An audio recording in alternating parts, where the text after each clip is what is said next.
Buenos días a todos y bienvenidos y bienvenidas. En breve dará comienzo el webinar. Te lías con términos como Euribor, TAE, TIN y aprende con nosotros de forma fácil.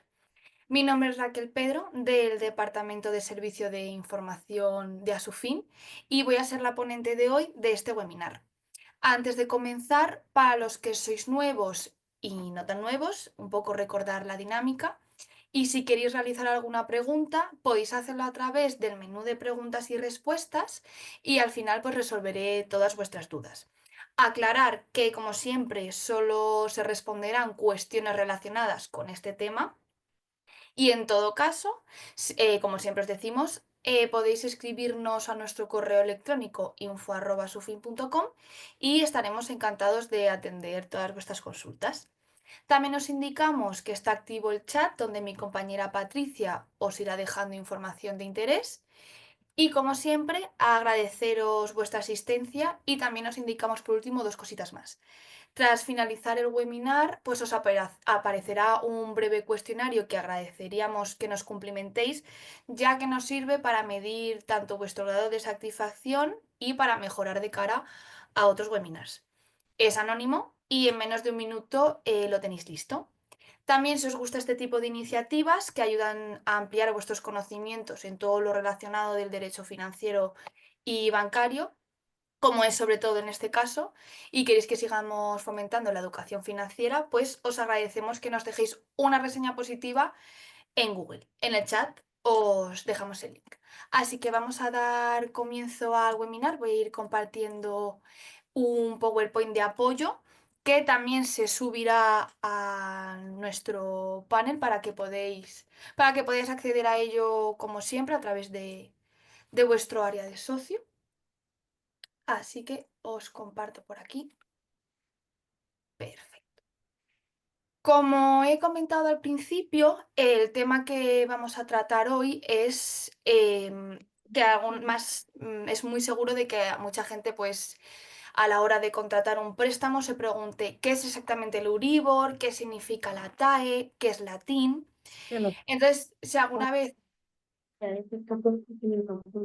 te has sentido confundido con estos términos bancarios, no te preocupes porque no sois las únicas personas y la buena noticia es que entenderlos no es tan complicado como parece.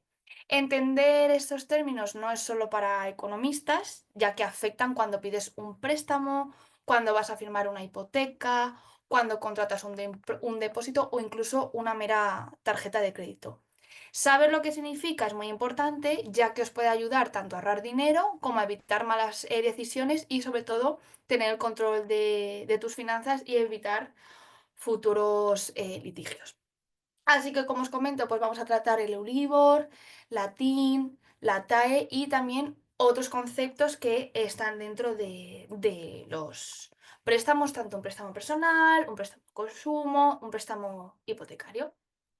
Así que para empezar, vamos a centrarnos en algo que puede tener un impacto enorme en nuestras finanzas personales, que es el Euribor. El Euribor significa Europe Interbank Offset Rate, es el tipo de interés al que los principales bancos europeos se prestan dinero entre ellos. Pero lo más importante del Euribor, y es a lo que nos afecta a nosotros en España, es sobre lo que se calculan muchas hipotecas, especialmente las hipotecas variables, que posteriormente, como veis aquí hay un cuadro un poco más explicativo, nos centraremos también en la diferencia entre hipoteca fija e hipoteca variable. Para continuar con el Euribor, cuando firmas una hipoteca variable, el banco no te dice simplemente vas a pagar un 3% de interés. No, lo que te dicen es algo como vas a pagar el Euribor más un 1%. Ese más 1% es lo que se llama diferencial y es fijo. Y luego el tipo de interés variable es el Euribor. Actualmente está en un 2,1% más o menos. Sí que todo el mundo que haya tenido hipoteca variable sí que ha sufrido la gran subida que hubo el año pasado sobre este tipo de interés. Entonces, como os comento, el Euribor sube y baja con el tiempo y aunque se actualiza diariamente, pues es verdad que el gran cambio suele pasar entre los 6 o 12 meses. Un ejemplo práctico con lo que os he comentado para que lo podáis comprender mejor es que si tienes una hipoteca con un interés de un Euribor más uno, si el Euribor está a un 2%, pagarás un 3% de interés en total. Si el Euribor sube al 4%, pues pagarás un 5%, ¿no? Diferenciando entre el Euribor por una parte más el 1% de ese diferencial que hemos dicho que es fijo. Esto básicamente se traduce en cientos de euros más o menos al mes, dependiendo también del capital que tú tengas pendiente. Por eso, aunque el Euribor no lo decides tú, sí te afecta directamente y es clave que lo tengáis claro este concepto para cuando eliges una hipoteca. Ahora que sabemos qué es el Euribor, tiene mucho más sentido hablar de algo que probablemente muchos nos hemos preguntado. ¿Qué diferencia hay entre una hipoteca fija o una hipoteca variable? ¿Cuál me conviene más? Pues vamos a verlo de una forma clara y sencilla con unos pequeños matices y diferencias de cada uno de ellos. En la hipoteca fija, como su nombre bien indica, pagas el mismo interés durante toda la vida del préstamo. Eso significa que tu cuota mensual no cambia nunca, pase lo que pase con el Euribor. Es como un precio cerrado. Sabes desde el principio cuánto pagarás cada mes hasta el final. ¿Las ventajas que tiene este tipo de hipoteca? Pues una seguridad y una tranquilidad, es decir, no hay sorpresas. También es ideal si valoras una estabilidad y no quieres riesgos. Las desventajas, pues sueles empezar con un interés un poco más alto y si el Euribor baja no te vas a beneficiar de esta bajada. En cuanto a la hipoteca variable, como bien hemos indicado al principio, el interés sí que cambia a lo largo del tiempo, porque depende del Euribor. Lo habitual, como hemos comentado, es el Euribor más un diferencial fijo. Os he puesto pues antes el ejemplo del 1% y pues se revisa normalmente cada 6 o 12 meses. Las ventajas, pues sueles empezar con unas cuotas más bajas siempre y cuando el Euribor esté bajo y puedes ahorrar si el Euribor se mantiene bajo. Las desventajas. Es verdad que hay una mayor inestabilidad, las cuotas pueden subir bastante si el Euribor sube y es verdad que hay una menor previsibilidad a largo plazo. No es como la hipoteca fija que normalmente además los bancos siempre os tienen que dar un cuadro de amortización en donde tenéis que ver cuánto vais a pagar a lo largo de la duración del préstamo. Entonces, pues sí que con la hipoteca variable no tenéis esa seguridad.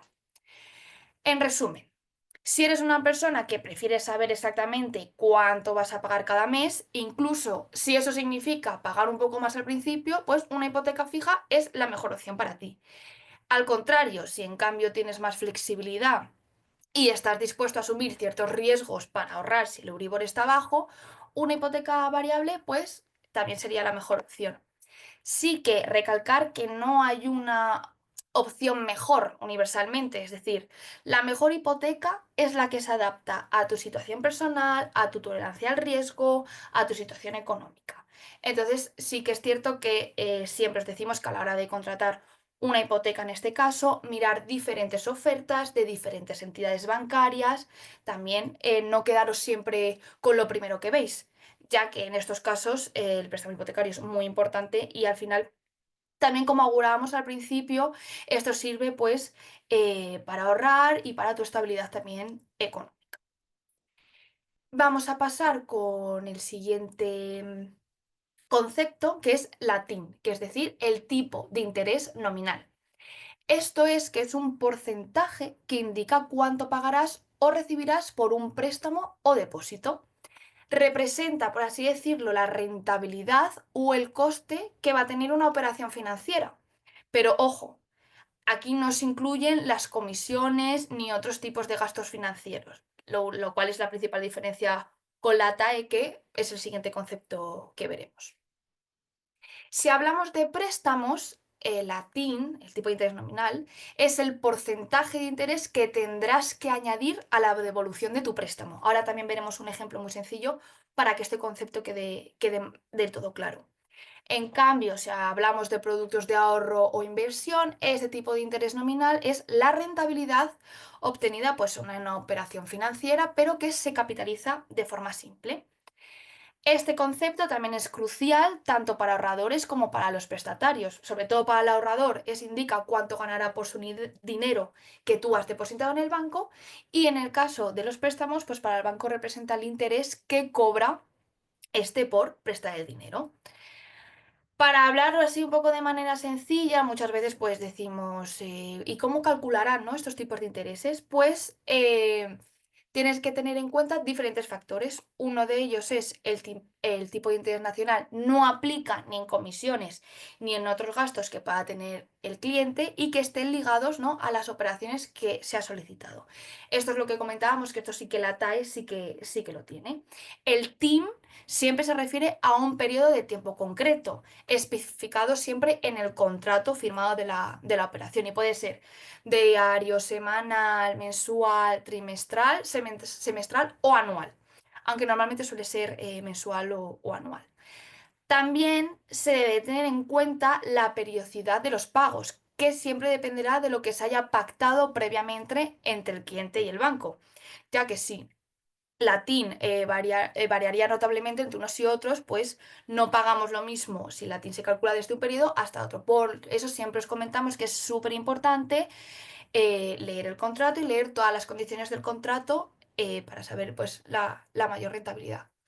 Una duda muy recurrente también que tenemos es quién establece la TIN. Pues es cada entidad financiera pues que ofrece los diferentes tipos de préstamos y son las que marcan este valor que se van a aplicar en cada uno de estos préstamos. Para poder determinarlo sin que resulte abusivo para el cliente, pues igual pues, se tienen en cuenta ciertos tipos de riesgos. Una característica también muy importante a tener en cuenta de la TIN es que no incorpora pues, estos cargos financieros que se diferencia de la TAE. Entonces, por poneros un ejemplo muy sencillo, es, por ejemplo, si tú pides a una entidad un prestados 10.000 euros, el banco te dice, pues la tienes un 3%. ¿Esto qué significa? Pues que al cabo de un año, porque estamos teniendo en cuenta que el periodo es de un año, tendrás que devolver 10.000 euros más 300 euros de intereses. Estos 300 euros son lo que os he comentado, que es el 3% que se aplica a los 10.000 euros. Entonces, por este lado, latín. Luego, vamos a ver la TAE, que este concepto sí que es más sonado, es más común, entonces pues vamos a desglosarlo de una manera muy sencilla. La TAE como concepto, ¿no? O sea, es desglosado, es la tasa anual equivalente, es un concepto clave en el mundo de las finanzas, que es que te ayuda realmente a conocer el verdadero coste de un producto financiero. En este caso, un préstamo, ¿no? Ya sea pues, un préstamo al consumo, un préstamo personal o un hipotecario. Como bien os he comentado, a diferencia del tipo de interés nominal, la TAE va más allá e incluye todos los gastos adicionales que puede afectar al coste final del préstamo. La TAE pues tiene en cuenta la TIN, como van un poco ligadas de la mano, las comisiones, que pueden incluir comisiones de apertura, comisiones de mantenimiento, que también hablaré de ello más adelante, los gastos adicionales, pues por ejemplo, seguros obligatorios o cualquier coste que forma parte del producto que tú vayas a contratar, del préstamo que vayas a contratar. Y luego también la frecuencia de los pagos. Si los pagos se realizan mensualmente, trimestralmente, anualmente o con otra periodicidad que dictamine la entidad. Y esto también puede influir en el coste final. Cuanto mayor sea la frecuencia de los pagos, más alto será el coste total. La TAE se calcula tomando en cuenta todos estos factores que os he comentado y se expresa como un porcentaje anual. Siempre vais a ver en algún contrato un préstamo TAE es igual a un 15%, ¿no? Entonces, pues esto te permite comparar productos financieros también de manera más justa, aunque los plazos de tiempos o las condiciones pues, sean diferentes. Lo importante, pues que se calcula, como os he comentado, pues con todos estos factores. ¿Por qué es importante la TAE? La TAE es una herramienta esencial para comparar productos financieros y te permite comparar productos de diferentes bancos, que es lo que os comentaba al principio. Al final, cuando tú vas a pedir un préstamo, no solo os tenéis que quedar con la primera opción, sino también tenéis que valorar otras ofertas que os harían otras entidades financieras. Un ejemplo, aunque dos préstamos hipotecas tengan el mismo TIN, puede tener la TAE muy diferente pues debido a las comisiones, a los gastos. Y la TAE te da una imagen mucho más completa de lo que realmente vas a pagar. También te hace ver el coste real. Si solo miramos la TIN, podemos perder la vista otros gastos importantes que aumentan el coste del producto, porque al final la TAE nos muestra el coste total del préstamo o depósito, no solo los intereses. Y también pues evaluar el coste a lo largo del tiempo. La TAE se expresa, pues como os hemos comentado, una tasa anual, lo que significa que te da una cifra que representa el coste total del producto pues durante la periodicidad. Normalmente es un año. Y esto es muy útil para productos que tienen diferentes plazos o condiciones. También comentamos que en préstamo al consumo o revolving, que siempre tenemos muchas consultas sobre eso, se puede reclamar porque la TAE sea usurera, es decir, es usura, es el cobro excesivo del interés, el cual está regulado dentro del Banco de España y diferentes jurisprudencias. Es por eso que en muchas ocasiones, cuando solicitamos este tipo de préstamo, por ejemplo, pedimos un préstamo a X entidad, de 5.000 euros, incluso tenemos que seguir pagando el doble, porque también tenemos que centrarnos en que la TAE debe ser lo más baja posible y dentro de la regularidad actualmente que hay, como os he contado, por el Banco de España y la diferente jurisprudencia que hay a día de hoy. También otros conceptos a tener en cuenta muy importantes dentro de a la hora de pedir estos préstamos, tanto pues siempre nos centramos a lo mejor en el hipotecario, pero englobamos en este caso préstamos al consumo, préstamos personales, pues podemos ser como la amortización, ¿no? Siempre hablamos qué es la amortización, siempre nos aparece un apartado de comisión de amortización o amortización. No es más que la devolución del dinero que nos han prestado más los intereses que nos van a cobrar. La amortización puede ser anticipada, que es el concepto más común y el que más se oye, y es que en caso de que reúnas el dinero para devolver el préstamo antes de lo que tú pensabas, antes de que expires el plazo que tú has contratado, y pues quieres ahorrarte una buena parte de los intereses, es lo que tú haces, ¿no? Una amortización anticipada. Pero normalmente las entidades cobran una comisión por adelantar esta devolución, por lo que te conviene también estudiar si te merece la pena amortizar anticipadamente y luego a la hora de contratar ese préstamo ver esa comisión. Luego lo que hablábamos un poco, los seguros y gastos al dinero que nos cuesta endeudarnos, hay que sumar ocasionalmente una partida de gastos extraordinarios, sobre todo si hablamos de créditos hipotecarios. Está a la orden del día los gastos hipotecarios que muchas entidades pues te obligan o bien a contratar un seguro de garantías, ¿no? Cuando la cantidad sea elevada, también hay que tener en cuenta que esos seguros no sean lo que llamamos prima única financiada, es decir, que te hacen pagarlo en un solo pago. Al final que te intenten colar como un producto que te lo venden de una manera y luego al final te va a costar más y te lo van a meter en las cuotas mensuales que tú vas a pagar por ese préstamo y también las grandes famosas que he comentado, gastos de notaría, registro, tasación y registro. Es verdad que esto último sí que está regularizado a día de hoy por la Ley de Créditos Inmobiliarios y actualmente a la hora de contratar un préstamo los gastos tienen que ser asumidos de manera proporcional por ambas partes, tanto como el deudor como el acreedor en este caso. Luego también un término muy importante es el plazo, que es el tiempo durante el cual devolverás el dinero de ese préstamo que tú has solicitado. Puede ser desde unos meses hasta muchos años, también dependiendo del tipo del préstamo. ¿Por qué es importante? Porque mucha gente al final no hace hincapié en este concepto que para mí me parece de los más importantes, pues el plazo también afectará al monto de las cuotas mensuales que tú vas a pagar y al total de los intereses que tú vas a pagar. Plazo corto, cuotas más altas, pero pagarás menos intereses en total. Plazo más largo, cuotas más bajas, pero pagarás más intereses a largo plazo. Luego también hablamos de las cuotas mensuales, son los pagos que debes hacer cada mes para devolver el préstamo.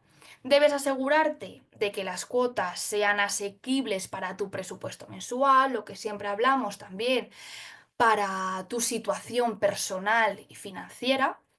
Y como os hemos comentado, un plazo más largo, pues generalmente resulta en cuotas más bajas, pero en total vas a pagar más en intereses.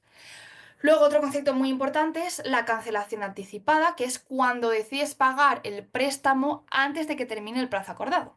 Algunos préstamos, pues también, igual que la amortización, tienen una serie de comisiones, ¿no? De cancelación anticipada. Por lo tanto, también es importante verificar si puedes pagar el préstamo antes sin pagar esas comisiones adicionales. Por último, pero no menos importante, aunque lo haya mencionado un poquito por encima, para algo que sea más global, son las comisiones. Las comisiones, pues se trata de los costes que la entidad carga al cliente por distintos conceptos. Los más comunes, todos los que tengáis hipotecas o hayáis pedido un préstamo, comisión de apertura, comisión de amortización parcial, que es la que hemos estado hablando, una comisión de cancelación, ¿no? Entonces, es cierto que, por ejemplo, las comisiones de apertura, para un poco englobar ese concepto que creo que es el más común dentro de los préstamos, es cuando la entidad te hace pagar esta comisión y es un tanto por ciento ligado al capital prestado por la entidad financiera. Es verdad que ahora es cierto que ahora está mucho más regulado. Actualmente, para que sea objeto de reclamación, tiene que estar sobre un 1,5% o más del capital prestado y también tiene que ser una doble comisión que te la han cobrado por una comisión de estudio. Las comisiones bancarias son libres, los bancos podrán cobrar lo que libremente decidan, excepto en aquellos casos, como os he comentado, que el importe de las comisiones esté limitado por una norma, como el de la cancelación anticipada o el de un crédito al consumo. Además, las entidades están obligadas a publicar en sus páginas de internet, vamos, en su página web y en sus establecimientos comerciales información sobre las comisiones que habitualmente aplican a estos servicios bancarios prestados con mayor frecuencia a sus clientes, sobre todo para facilitar al interesado su comparación con otras entidades. Actualmente, como he dicho, esto está mucho más regulado. Hay una circular 5/2012 del 27 de junio del Banco de España por la que se regula la transparencia de los servicios bancarios y la protección del cliente en este tipo de servicios. También, gracias a asociaciones como Asufin, lucha por los derechos de los consumidores y trabajamos día a día sobre todo para que haya mejoras en este ámbito, para que también vosotros estéis mucho más informados a la hora de contratar este tipo de préstamos, préstamo consumo, préstamo revolving, tarjetas, etc. Así que por mi parte esta ha sido un poquito la explicación de todos estos conceptos básicos que hay que tener muy claros. Así que como siempre y como os he comentado al principio, pues os voy a dejar por aquí cuando si escaneáis el código que aparece aquí en el móvil, pues os lleva a que podáis poner una reseña, que como siempre os decimos, nos será de gran ayuda. Y ahora lo que vamos a pasar es a la ronda de preguntas y respuestas, ¿vale? Os comentamos que todo lo que no tenga que ver sobre este webinar, pues siempre os decimos que nos podéis escribir a info@sufin.com y estaremos pendientes del correo electrónico y como siempre pues os atenderemos las consultas sin ningún tipo de problema.